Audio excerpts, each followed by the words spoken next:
Local 10 News, the first, the one, the only South Florida organization with a full-time team of journalists.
Good afternoon.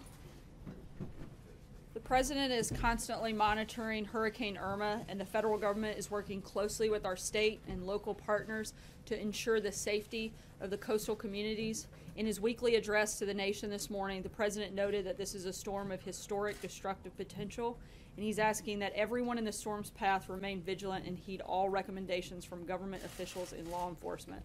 Our message to the American people is this: with gratitude for our first responders and prayers for those in the storm's path, we are behind you 100%. With that, I'd like to bring up the President's Homeland Security Advisor, Tom Bossert, to discuss specifics on the federal government's ongoing preparedness and response efforts. And after, I'll be up to take your other questions. Thanks. Thanks, Sarah. Thanks to each of you for being here. Can't add too much more to that, so let me see if I can just jump in a little bit to my thinking here. As you've heard me say before, I like to try to categorize my thoughts into informing, influencing, and inspiring if I can. In terms of informing, please recall the process here is that the federal government under President Trump's leadership and the leadership of his cabinet is fully engaged, but they're fully engaged in support of the governors. Those governors at this point are engaged in various different forms and phases of what we consider incident management. So as I walk through Irma, let me stop. I'd be remiss if I didn't, and talk about Texas and Harvey. So Governor Abbott and I have been in close contact and haven't stopped that contact because his people in Texas and the people of Louisiana under Governor Edwards are involved in the early stages of what will be a long recovery effort. The people in the U.S. Virgin Islands, Puerto Rico, and the other Caribbean islands affected by Harvey already are in the middle of acute life-saving, life-sustaining response operations. And what we're seeing in Florida and South Carolina and Georgia are the final stages of preparation for the beginning of a response operation. So we're seeing all three play out for us at the same time. It requires us to juggle some of our thinking but it doesn't require us to juggle our resources. So to be clear, the response operations had ceased, life-saving and life-sustaining in Harvey, and we had an opportunity to rest and refit our forces, move them out and reposition them for Harvey. We're right now employing them in the islands to save lives, and we will maintain a good footprint and posture to do the same in Florida, South Carolina, and Georgia as the storm progresses. So I'll come back to some of the path and the track and forecast here in a moment. I'd like to see if I could reinforce that by suggesting we take this very seriously. It's not only a dangerous storm, we've already seen loss of life. This storm has taken lives already. It's going to take more, unfortunately, if we're not prepared. So please take it seriously. I'd also suggest now, in terms of influencing, that people stop watching so carefully this track and start thinking a little bit more seriously about getting themselves into a safe place and out of danger. Now, I don't want them to take that as a call for shadow evacuations. Please listen to your local authorities on evacuation orders. They're not only looking out for your best interest, but they're carefully coordinating. This is a peninsula, and so people need to evacuate from south to north, and that is a staggered and carefully thought through process. But what I am suggesting is at this point, this is a large storm, and whether it wobbles left or wobbles right, you need to, at this point, start thinking through your own personal accountability. So please make sure it's kind of a oxygen mask theory. Take care of yourself first so you can take care of others, take care of your loved ones, and if you're able, please take care of strangers and others in need. I think that's something that we've seen in Texas, and I have every reason to believe that the people of Florida and South Carolina will show that same American spirit and value. Lastly, if I can, there's been a lot of kind of coverage of Florida, but not necessarily media coverage of the U.S. Virgin Islands. And if I can, I'll give you a brief update on where we stand there. We are, as I just talked to the Department of State and Department of Defense officials, engaging in this life-saving, life-sustaining operation in the following way. Governor Mapp is experiencing loss of power, loss of water as a result, loss of communications, and some other sheltering needs. And so what we're doing is sending in air operations and surface operations to evacuate citizens. We're also doing that in St. Martin and St. Martin, the Dutch-French island that's been reported. There are some American citizens there. We are currently in the final stages of operations planning to evacuate those citizens. There are numbers ranging from 350 to 6,000. That was our planning assumption parameter. Those American citizens will be removed via surface and air means. We've had to do some kind of planning adjustment for surf conditions, for wind, and for Hurricane Jose. As we look forward to that, hopefully missing the United States, it's unfortunately still causing some havoc in the islands in our response operations, our evacuation operations. So that's where we stand on that. They'll begin executing those plans, if not already, at some point soon today, and we'll see some of those American citizens and others evacuated as necessary, to include anyone with critical or acute medical needs. So that's where I would stop on the update, and then I'll take your questions. So if I could come down here, sir, please. Tom, one of the big problems with the Florida evacuation is that so many gas stations are running out of gasoline. What, if anything, can the federal government do in the next 24 hours to assist in getting more fuel to people in Florida? Yeah, so there's a number of things that we've done. I should stop and mention by name Governor Scott. Tremendous leadership, tremendous confidence. He and the president have spoken. He and I have spoken. I've got every confidence in the governor and his emergency manager. They're demonstrating the same leadership, resolve, and skill and quality of effort that we saw in Texas a week ago. What we're seeing in Florida, though, are fuel shortages. We saw those same fuel shortages in Texas because people appropriately gas up their generators, their cars, their boats, and so forth. So what we'll see here now is a need to pull in additional fuel, and that need will run up against the onset of tropical storm force winds. So what are we doing?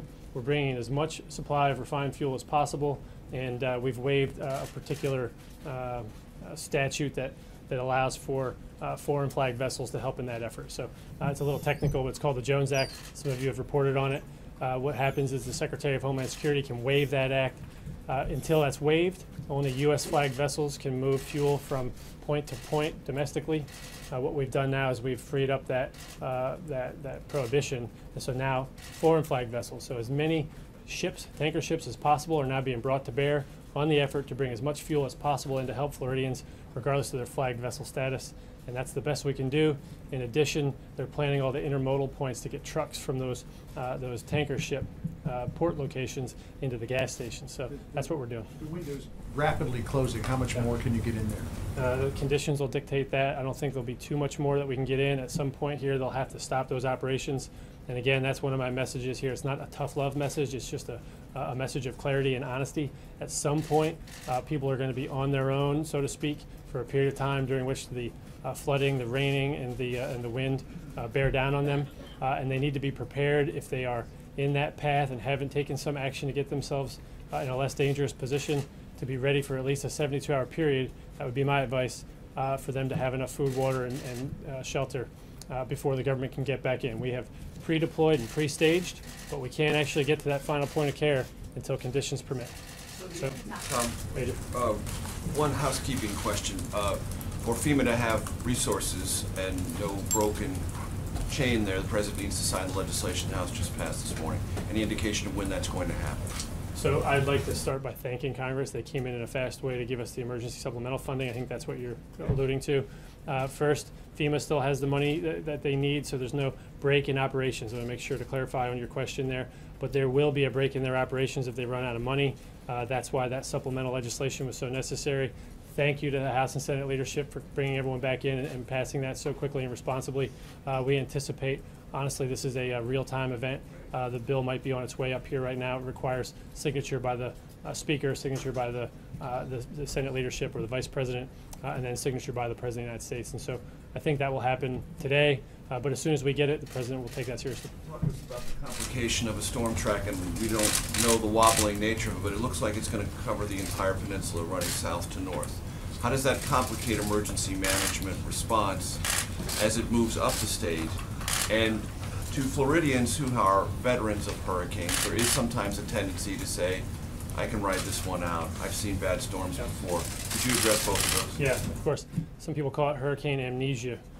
Let's hope there's no hurricane amnesia, but I would start by saying there are some people, probably some 20% of the population, that might not remember or might not have gone through the last big hurricane in Florida. It was probably 2004 or 5, right? There were 4 major hurricanes in 2004.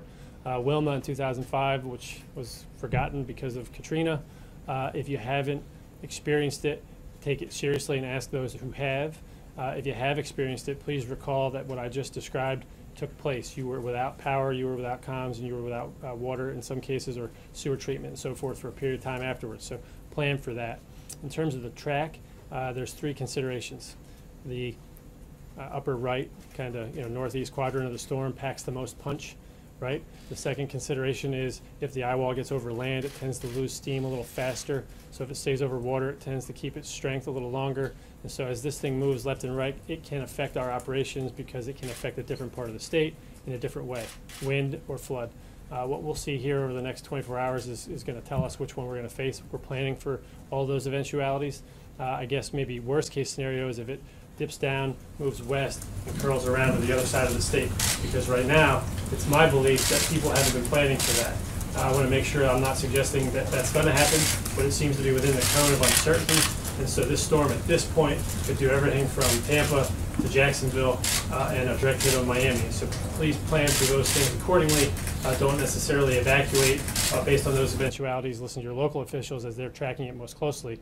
But do prepare to be in the storm's path just in case. So that's how we're doing it. And then lastly, to answer your question, Major, what we're doing is instead of pre-positioning all the commodities in places that might be affected by the storm to continue support operations to the islands, the FEMA logistics team have thought through placing those supplies elsewhere, even up to Delaware, New York, and elsewhere, so they continue barge operations in to support the islands, and that the next storm doesn't affect the storm before. If that answers your question. So if I go here. Thank you.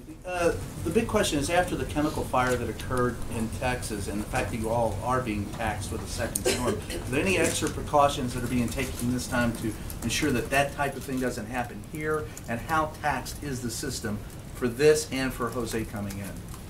Well, the system can be taxed in different ways. I addressed already the life-saving, life-sustaining operational capabilities that we have, all the USAR teams and so forth, which are marshaled by the federal government but provided by the states. They're all rested and refit and ready to come back into the fight. Same with the Coast Guard, the United States military, National Guard, and Title X forces.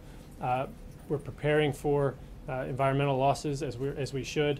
I can't speak to each and every company's preparation efforts. As I stand here, we can continue to monitor that and follow up with you. There'll be steps that are taken from setting down the nuclear facility, the nuclear power facility, to a position of safety. I think they take some kind of warm shutdown posture at some point, depending on the track. So we monitor those things. I was comfortable with the position of most of them. We also look at Okeechobee because that's going to be a big flooding risk and an overflow risk. Is there anything that you're not comfortable with right now that is an overriding concern? Yeah, well, we're worried about the fuel shortages. We're worried about whatever worries the governor at this point. But no, to be honest with you, I am setting expectations appropriately here, because as we go through a storm, nobody's ever happy or completely safe. But I am extremely comfortable with the government efforts. Now I want to make sure that people understand that they have a part to play here as well. So, yeah. Two questions for you, if you don't mind. Number one, taking a step back and looking a little more big picture, you've got wildfires out west, you've got a crisis in Texas that people are still recovering from, you have Irma, Jose on its heels. The resources of the federal government are not unlimited. At what point do you worry that the resources are being stretched too thin if you're not at that point now? Yeah, no, I don't. As the Chief of Staff, General Kelly, says, the federal government should be able to walk and chew gum at the same time. He's absolutely right. We've had cabinet meetings here today, yesterday, and throughout these storm events, focusing on efforts in national security matters around the globe. So I'm pretty comfortable in our ability and our capacity as leaders, but also as institutions, to handle the various different things that come our way. I'm extremely comfortable with President Trump's capacity to do so. He's demonstrated an ability to juggle these issues of complexity on a regular basis, including today. What I do worry about are the financial resources. Congress came and stepped up in a bipartisan way. I think President Trump deserves a lot of credit for putting that together over the last 48 hours. And they've done what the American people really want them to do, and that is act and do what's right, instead of quibbling over things that tend to get in the way of efficient execution of services. And so in this particular case, we're going to have to go back, I'm sure, for additional resources as these storms continue to hurt our states and our citizens. But for now, we're taking a responsible course of action, asking for the money in the appropriate small tranches, and then reassessing and getting better estimates so that we don't overestimate.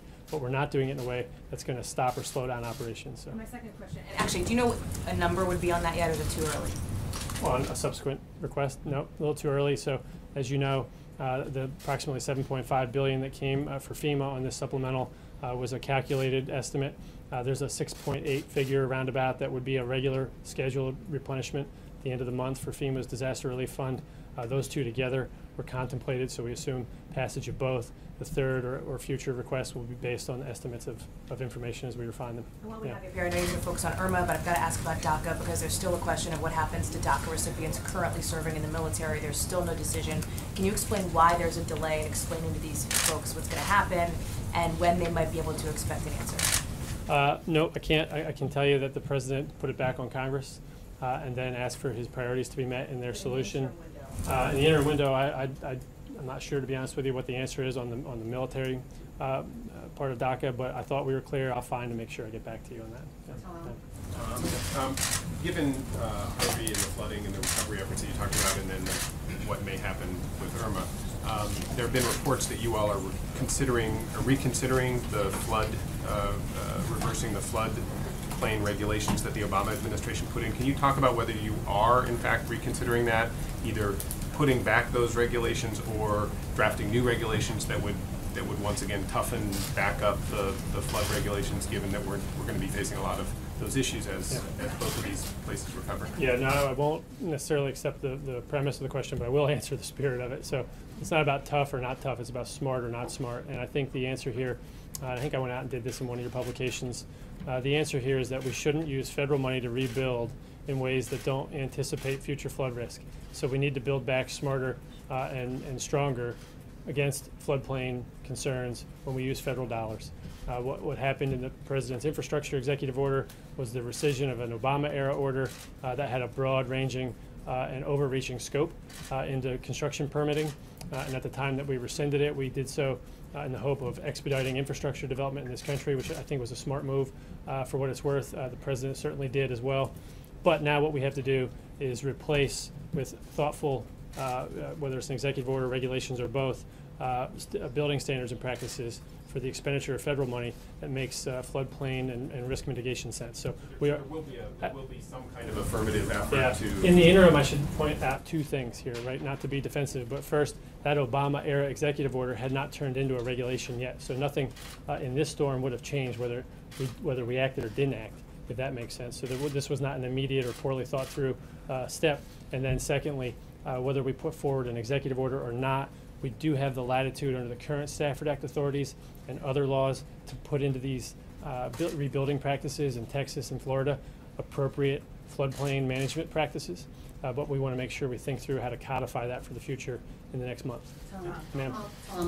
Monday, we're seeing an anniversary, 9/11, and the nation right now is seeing a lot of vulnerability, speaking of how we said. What is the threat level, and what is this administration doing as it relates to moving into this tragic anniversary, remembering this tragic anniversary? I was kind of personally motivated into service on that day, and that's why I've come back to service here again. The counterterrorism mission is the one I take the most seriously, and President Trump will, as presidents before him and since 9/11, receive a comprehensive picture of the terrorist threat environment and what we're doing to counter it from his senior officials on 9/11. Or I think on Monday we'll do this. We'll get the timing of that to you, and we'll give you a readout. He'll do that. That's a practice that we've started since 9/11. Presidents Bush and Obama maintained that practice. President Trump intends to do the same. And then I'll let the team announce his planned event or schedule of events for attending any ceremonies and paying some respects. But for the most part, I'd encourage the administration, who will, I'm sure, fan out and give appropriate speeches, to show some solemnity that day and not talk too much about policy. It's a day of remembrance and respect. What's the threat level right now as we go into 9/11 and with the vulnerabilities that we are seeing throughout this nation? Yeah, no terrorist should view us as vulnerable right now. Farthest thing from the truth. Okay? Second, there is no actionable, credible threat to the United States right now. We run those regular risk posture meetings here at the White House, and we bring together the entirety of the intelligence community when we do so. There is no current, credible, actionable threat, terrorist threat against the Homeland. But we will continue to track that, and if we learn of such a thing, we communicate it to our law enforcement authorities and to the public as soon as we learn of it. Yeah, thank you, sir. In addition to the issue of supplies of oil and gas, there's the issue of price.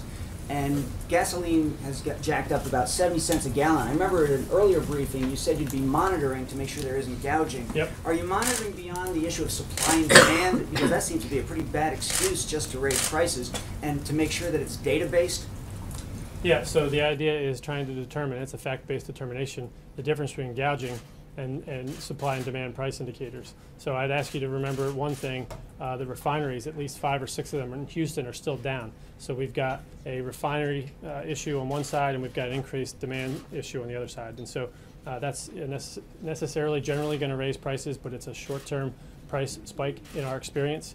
We'll try to differentiate that from gouging as we examine any potential allegations of that practice. But for right now, Floridians are pretty well used to this, and I think they're pretty well used to their Attorney General prosecuting them in Florida. So I'm not of the opinion that I have to issue too many warnings from this podium again, but in case anybody missed me last time, gouging won't be tolerated, period. Okay? Let me see if I can come back real quickly, because I know Sarah's here and has a lot more to do. Governor Mapp, Governor Rosello, Governor McMaster of South Carolina, Scott of Florida, Deal of Georgia, and Abbott of Texas. You're all on our minds. You're all our clients. You're our customer base right now. You're going to set the requirements. We're going to meet those requirements, and as Americans, we're going to get through this. So remember, I started with inform, influence, and inspire. I'm pretty certain that the country saw the people of Texas show us what compassion is all about, and I'm pretty sure the Floridians and South Carolinians are going to step up and match that challenge in the next coming days. Let's say a little prayer for them, and I'll come back out and speak to you as the situation dictates. So thank you very much. Appreciate it. Thank you, Tom. Thank you, Tom. As you can see, the safety and security of the American people is the President's top priority, and we'll continue to work with our local partners to keep the public fully informed as the events unfold. Looking ahead to this weekend, the President and the First Lady will be hosting cabinet members and their spouses at Camp David. This will be a working weekend, which will include the 4th cabinet meeting since the President took office. That will take place on Saturday. President will lead a discussion on the administration's priorities in addition to receiving briefings on Hurricane Harvey, recovery efforts, and preparations for Hurricane Irma. Secretary Mattis will obviously be among the cabinet members attending this weekend, and on a lighter note, today happens to be his birthday. So I'd like to wish Secretary Mattis a happy birthday on behalf of all of us here. Everybody knows I love a good birthday story. In a letter to his troops in the field in 2003, General Mattis encouraged them to fight with a happy heart and a strong spirit, and to demonstrate to the world that there is no better friend and no worse enemy than a U.S. Marine. I think it's safe to say that he's lived his own life by that advice. In general, we hope your 67th birthday is a good one. With that, I'll take your questions. Celia. Is this agreement with the president, is this agreement with the Democrats that the president reached a one-off? Is this something we can expect to see more of, bipartisanship from this White House? I certainly think that the goal is to have bipartisan efforts and certainly legislation where you've got Republicans and Democrats both working towards it. That was something that the president talked about during the campaign, and certainly something that I think the American people expect, and one of the reasons they voted for him, and I certainly would expect to continue to see that. Does the president care at all that Republican leadership is annoyed with this deal that he reached? I think that the president's focus was what was doing what was best for the American people, and that's why he's the president. The people wanted somebody to be a leader. They wanted somebody that was going to step up and take action and get things done, and that's exactly what the president did. I think the last thing we want to do is play partisan politics when we have people in places like Texas and Louisiana that need financial support through the federal government. The president wanted to make sure that happened and that got taken care of, and that's what he did. Sarah. John? Sir, what's the thinking behind the president working with Nancy Pelosi and Chuck Schumer to eliminate the need to constantly go through this debt ceiling process? Look, I think that if you can take some of that partisan bickering out of the process, that's probably a good thing. This is a government that is always going to pay its debts and wants to make sure that our bills get paid, and that we can support the needs that we have of our country, like we're having to do right now in a time of disaster relief efforts. And so that's certainly a priority moving forward. But there are some conservatives in Congress who say taking away the battles over the debt ceiling just means that you're going to continue to add on debt, add on debt, add on debt with no checks and balances. Well, I think that's, if you have your priorities wrong. The president is focused on, one, balancing the budget, bringing that debt down overall, but also making sure, again, that the citizens of our country, particularly those in a really desperate time of need like we are seeing right now in Texas and Louisiana, are taken care of. Major. Sarah, about tomorrow, you said it's important for the public to be fully informed. I would just suggest you take in due seriousness having the pool be able to cover some portion of that cabinet meeting at Camp David tomorrow, so the country can be fully informed. We will be releasing some of the president's remarks from tomorrow, and we'll keep you guys posted on that process and how that'll look. You talked about eliminating partisan bickering from the debt ceiling process. Is that a Republican problem? Is that I'm sorry? A Republican problem. We had 90 Republicans in the House vote against this emergency relief package, in large measure because it was decoupled or coupled in a way. The majority of Republicans voted for it. I think that the most important thing is that the deal got done. The president acted on it, and he worked with Democrats to get it done. And I think he's going to continue to work with whoever is interested in moving the ball forward to help the American people. And for Republicans who are displeased with this, what is the White House message to them? Just get over it? You're sore losers? What?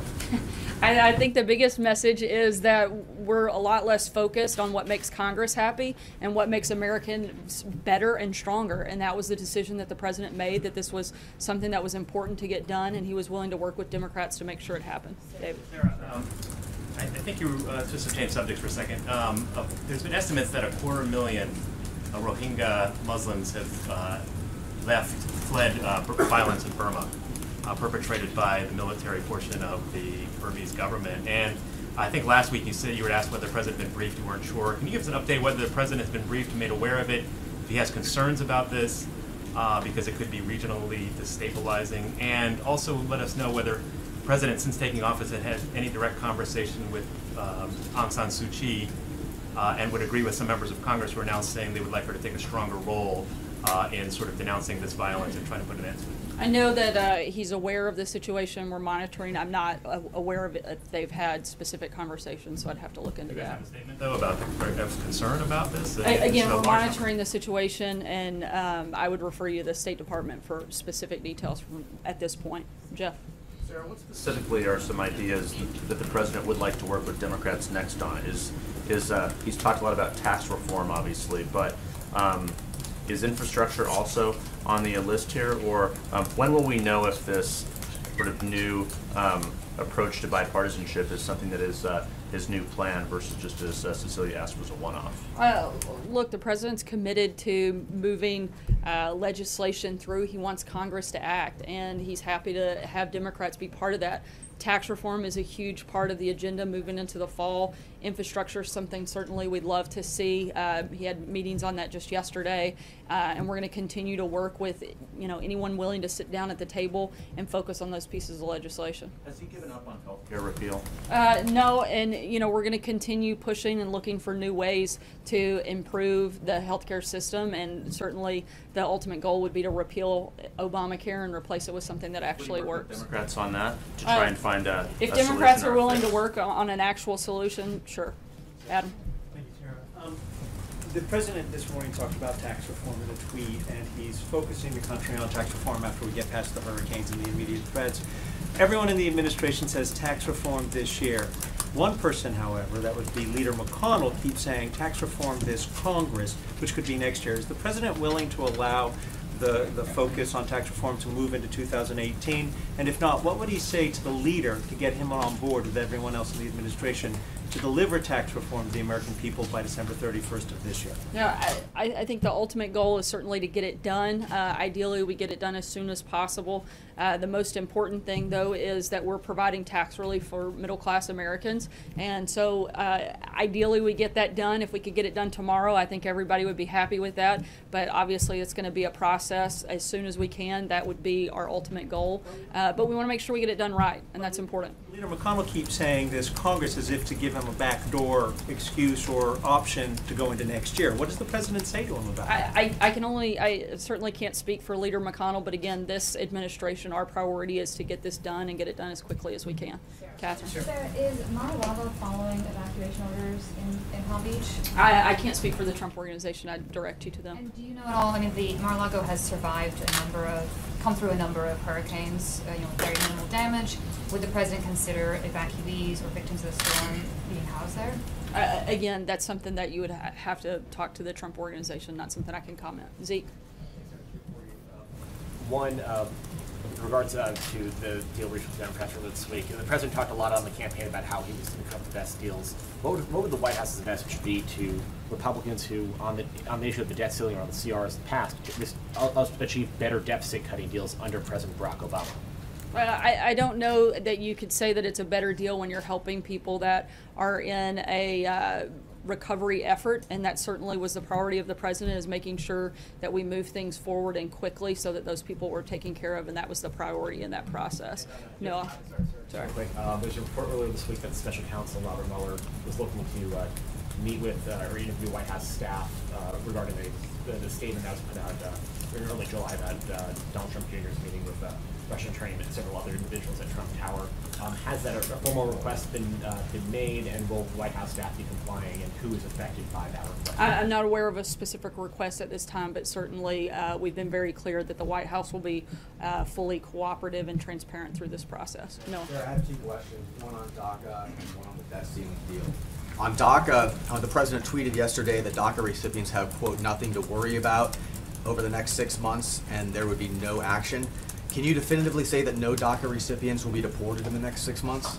I would imagine, unless there was some sort of criminal activity, I think that would change the situation. Why can't you definitively say that no DACA recipients will be deported? Well, I was about to if you'd let me finish my sentence. But I was going to say that outside of circumstances where there may be criminal activity or something along those lines, the president's been clear that that's not something that would take place, a change over those 6-month period. I think what most DACA recipients are worried about is that their status is scheduled to lapse by 2020. Can you speak to that? I mean, when the president says they have nothing to worry about, they're all going to be during out of this status during by this 2020. 6-month time. There are no changes that are being made to the program at this point. After that, again, the goal is that Congress makes a permanent fix and that Congress actually does their job and that we have responsible immigration reform that takes place over these 6 months, and those individuals won't be affected because they actually stepped up and did what they were asked to do by the American people. On the debt ceiling deal, when it comes to votes, is the president finding Schumer and Pelosi to be more reliable partners in getting votes than the Republican leaders? Look, the president's committed to working with both Republicans and Democrats, and we're going to continue doing that and trying to get the best legislation we can for the American people. I hate to do this, but it's Friday and the president's departing, and I know several people have to step out for that. We'll be around the rest of the afternoon. If you guys have follow-up questions, we'll be happy to answer them. Thanks, guys.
everything we can to get you out, but you cannot wait. Shelters. Last night I directed all schools to be closed. K-12, state colleges, universities, all to be closed, and all state offices were closed effective today through Monday. This is to ensure we have all the space we need for sheltering and staging. Floridians have to have access to every place they can for a shelter. Shelters